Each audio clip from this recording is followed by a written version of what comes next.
Welcome to the C-Suite series presented by Channel Check and Noble Capital Markets. Noble's an SEC-registered, FINRA-licensed broker-dealer and the source of the equity research available on Channel Check. Today's interview features Graham Corporation, NYSE ticker symbol GHM. This fireside chat features Graham President and CEO Dan Thoren and CFO Chris Thome. They're interviewed by Noble Senior Analyst Joe Gomes. Visit channelcheck.com or click the link in the description to access equity research, news, and advanced market data on Graham Corporation, all at no cost. With us today is Dan Thoren, President and CEO of Graham Corporation, and Chris Thome, Chief Financial Officer. Good afternoon, Dan and Chris, and thanks for taking the time to sit down with us. Absolutely. Thanks for having us. Let's start with the basics. For those in the audience unfamiliar with Graham, can you talk a little bit about the company's history and what you do? We can. Graham was founded in 1934 by a couple of engineers that designed and built steam jet ejectors and heat exchangers for process industries. In the 1940s, during the war, we transitioned to U.S. Navy work, like most people did. And then went back to process industries after the war. Most of our work came from downstream oil and gas in refineries and petrochemical plants. And then in the 20 teens, after the company had suffered through a bunch of energy cycles, Graham started to pursue U.S. Navy work again, trying to get diversified. And what they provided was steam condensers and air removal packages for the Navy nuclear power plants in aircraft carriers and submarines. Today, after several acquisitions, Graham is a diversified business operating across defense, energy, space, and even medical markets, providing mission-critical engineered product. Now, you mentioned the Navy is a key client, both for Graham and one of the acquisitions you made, Barber-Nichols. Can you provide some additional detail as to the Navy opportunity? What's the company's competitive advantage here? Yeah. The company is involved in four strategic U.S. Navy programs. The Ford-class carrier, the Virginia-class submarine, the Columbia-class submarine, and the Mark 48 torpedo program. Together, we believe we'll see somewhere between $1.2 billion and $1.4 billion in revenue over the life of the programs. For each of the programs, we supply mission-critical equipment for which we have qualified processes and product. In some cases, we're sole source suppliers. We make the product. We do a bunch of testing. There's a bunch of qualification testing types of activities that you go through to show that the product meets the requirements from the Navy. Beyond that, we have continued to make improvements in our build processes, so we have reduced our costs over time. Thus, the competitive advantage is sole source qualification and learning curve experience that makes us difficult for someone to compete with us. Okay, now, obviously, one of the challenges every year here is the federal government and their budget. And we seem every year to be going into a continuing resolution budget, which impacts the ability to award new business. If we were to go into a continuing resolution in a couple of weeks here at the end of the government fiscal year, what kind of impact could that have on the company? Shouldn't impact us. These are programs that are funded in multi-year increments, and in fact, a lot of the funding that we get is funding that comes out before they actually approve the build of the submarine or the aircraft carrier. So we don't expect that we would see any issues. Typically in continuing resolutions, you see issues with new starts, not continuation programs. Okay. And you mentioned, the company's historic, refining petrochemical kind of business. Can you talk a little bit about that business and where you see that going forward? Yeah, the refining petrochem business is a really important business for us. Not as important as it used to be because we're more diversified now. But we've got $1 billion of installed base in those two markets, and the aftermarket with that is some of our best business. As we look at refinery petrochem domestically in the United States, no new plants really being built, some expansions here and there, but the market here has really been much more of a maintenance market as of late. The new capital equipment markets that we're seeing are really in India and Middle East. China really has even slowed down. So internationally, we see new capital equipment. Domestically, we see more of the maintenance aftermarket kind of a business. Okay. Now, margins have been expanding nicely recently. What's behind the margin growth, and how much more opportunity is there to grow margins? Yeah, I could take that one, Dan. So you're right, Joe. We have seen a nice increase in margins over the last couple of years, and that's really come from several factors. One, just naturally, our margins are improving as we get more revenue and we're able to leverage our fixed overhead. Two, though, we've really seen better execution across all our programs as we've focused in on our processes and our procedures and refining those to get better every day. The better execution has also led to higher margins. And thirdly, we've seen better pricing both across our defense contracts and in our commercial business. In defense, we were able to manufacture some of our first article work and get those out of our backlog. But with that, now when the second and third and fourth articles, as they come into our backlog, we're able to see some better pricing with that. And then as we have better execution, we naturally have better margins with those contracts. And then also, after Dan started over 3 years ago, we took a hard look at our pricing model on our commercial side of our business, and we were able to adjust pricing along the way as well. So those three things, leverage, execution, and pricing, are really what's causing, the growth in our margins. We've set out 2 years ago to have a long-term target of low to mid-teen EBITDA margins by 2027. Fiscal year 23, we saw 5% EBITDA margins. Fiscal year 24, we saw 7%. And at the midpoint of our guidance for fiscal year 25, which ends in March of 25, if we were to hit at the midpoint of our guidance, we're going to have 9% margins. So we've been seeing some nice, steady improvement each year. I should point out that fiscal year 24 and 25 are being impacted by the impacts of the Barber-Nichols earnout bonus from the Barber-Nichols acquisition back in 2021, which lowers our adjusted EBITDA margin by about 200 basis points.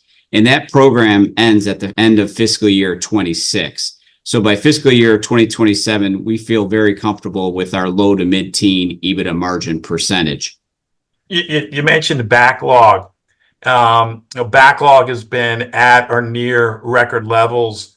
What's driving the backlog growth? Is there additional opportunity to grow backlog further in the near term? Yeah, thanks, Joe. I could take that one.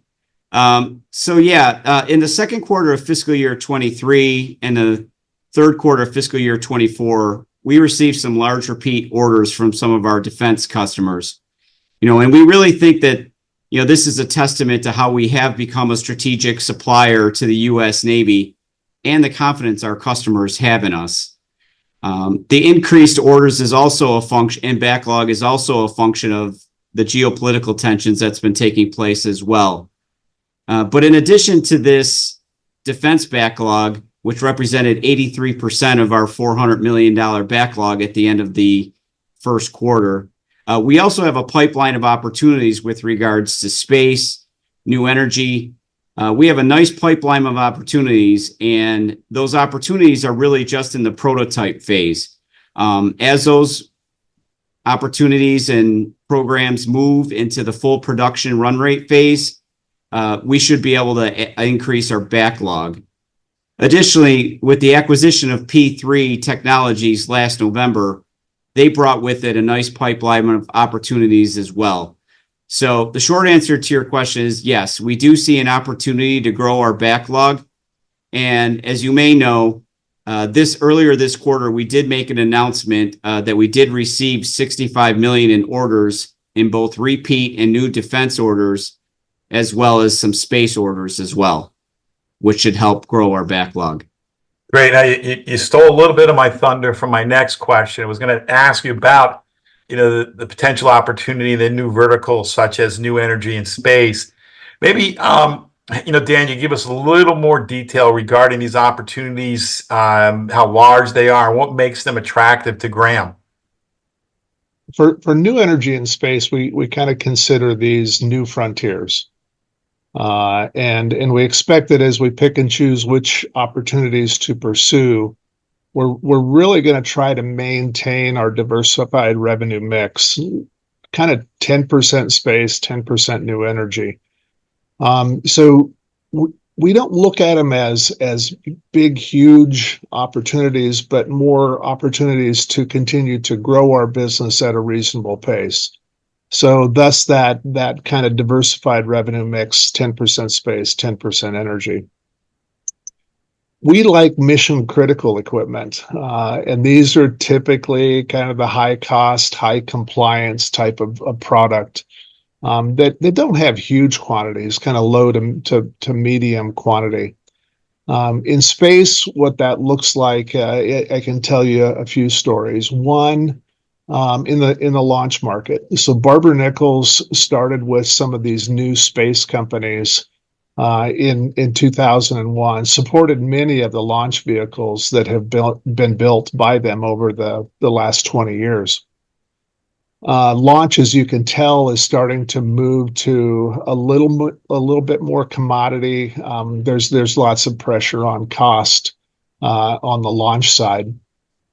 So we've been moving more recently towards communication satellites and environmental control and life support systems.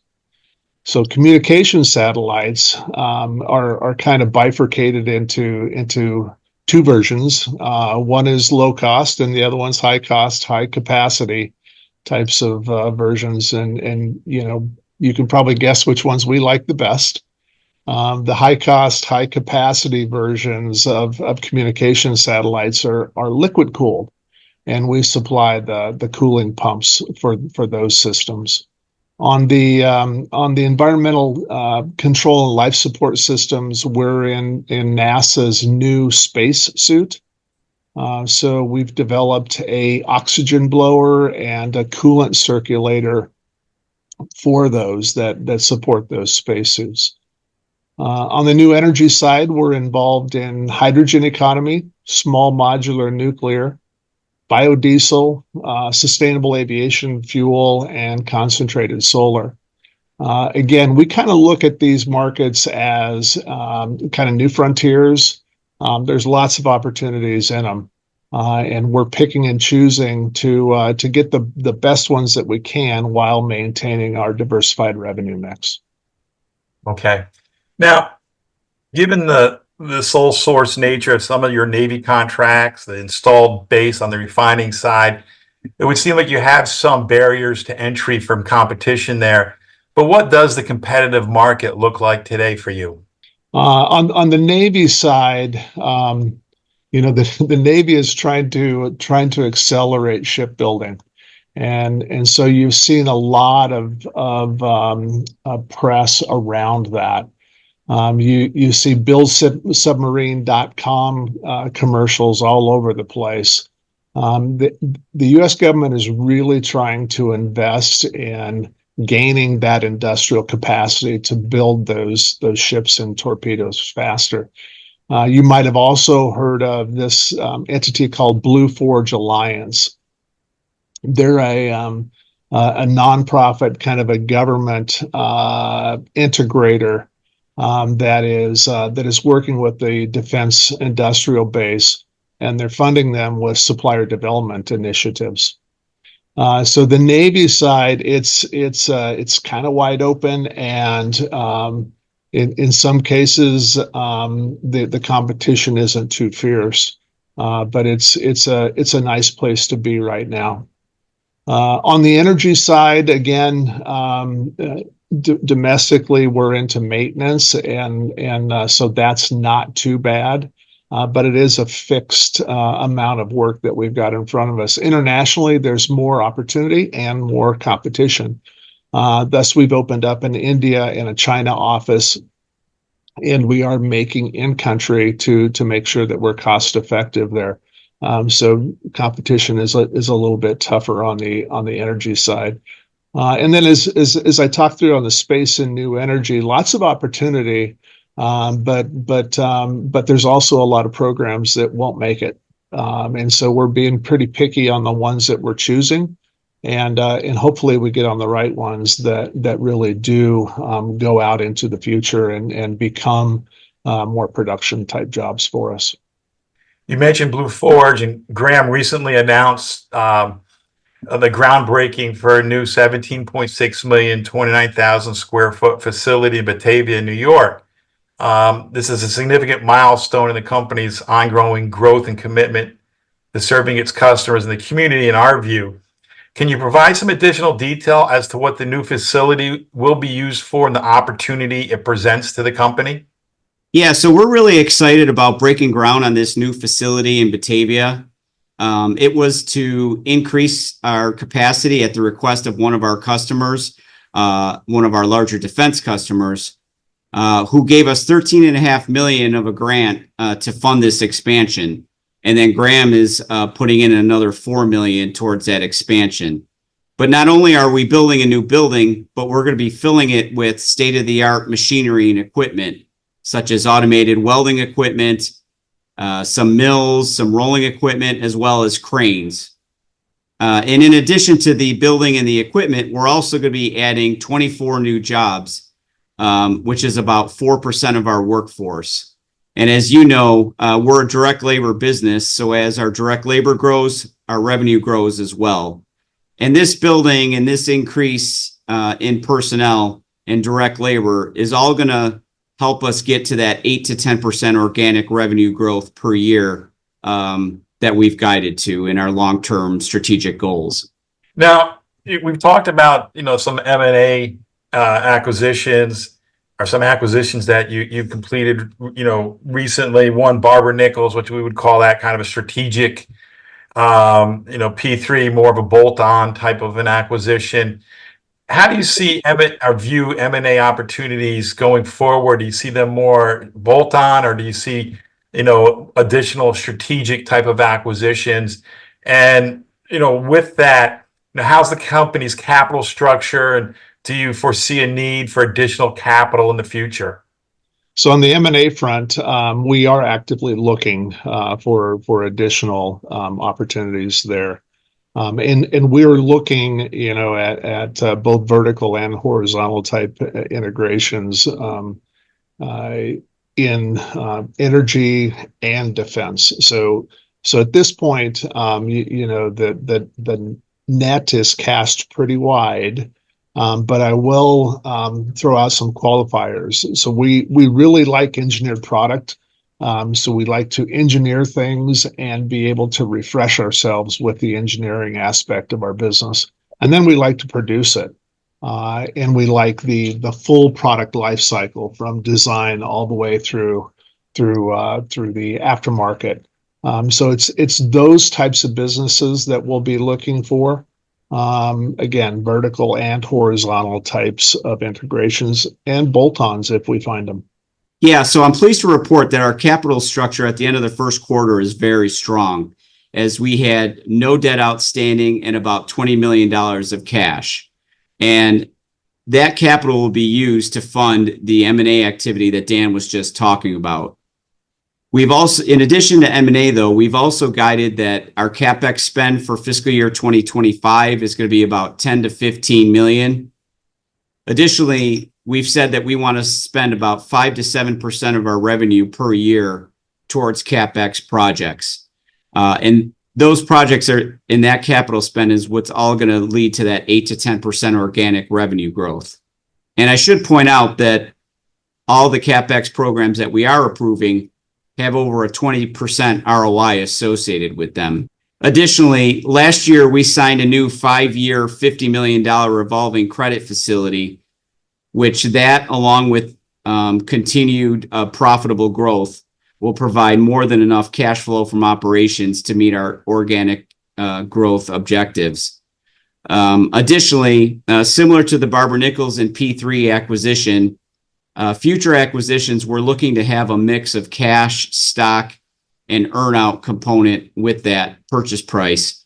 So we will use some stock in connection with acquisitions, but we feel our line of credit and our cash flow from operations is enough to support our growth. Now, Dan, what do you see as the biggest challenges for Graham going forward? Yeah, when we look at risk, as we often do, we see a few challenges. The first one I think is the challenge associated with success. So this 10% growth per year metric that we've put out there, we're being successful with that. But that kind of growth requires investment in people and process, tools and plant and culture, and a lot of coordination to do that, to grow responsibly, to grow effectively. So you're seeing that in our CapEx projections going forward. So that growth is going to put a little strain on us, and we've got to do it effectively. Second area that we see as a challenge or a risk is cybersecurity. And as a defense contractor, you tend to have that a little bit higher on your risk list, and it is on ours. So we're addressing that through investments in infrastructure and tools and people. And so we've got a fairly active program there with continual improvement for cybersecurity. A lot of the flow downs that we see from the government require it, and I believe that we're ahead of the curve there. The other thing that happens, or that we believe is going to be happening as we continue to grow, is that we're going to need more market intelligence. We need to invest in market intelligence to extend our growth curve in the coming years, seeing the trends, engaging with customers and understanding their needs and directions, and also understanding where the competition is. As we get smarter about the market, we'll be able to feed ourselves. We'll be able to continue to feed ourselves and feed the growth that we're on. So I would say those are the three challenges that I see for us in the future. Okay.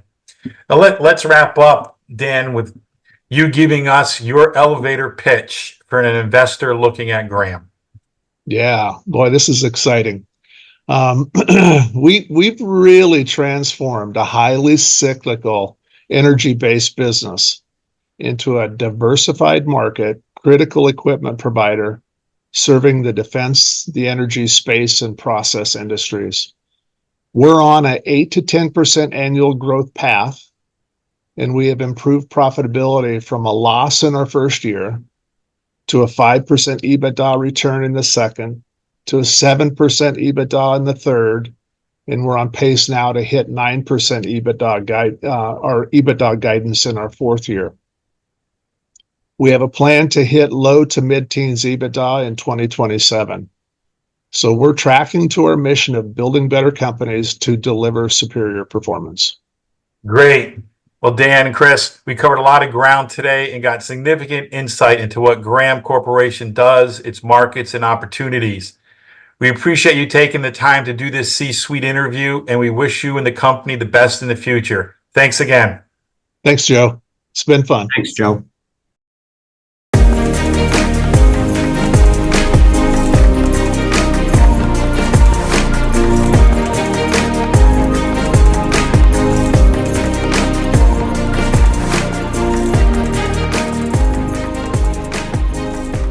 Now, please welcome the mayor of Boca Raton, Florida, Mr. Scott Singer. We are excited to have so many thought leaders in emerging growth companies join us in our city, one with a history of innovation at its core. And here we are on the campus of the Florida Atlantic Owls.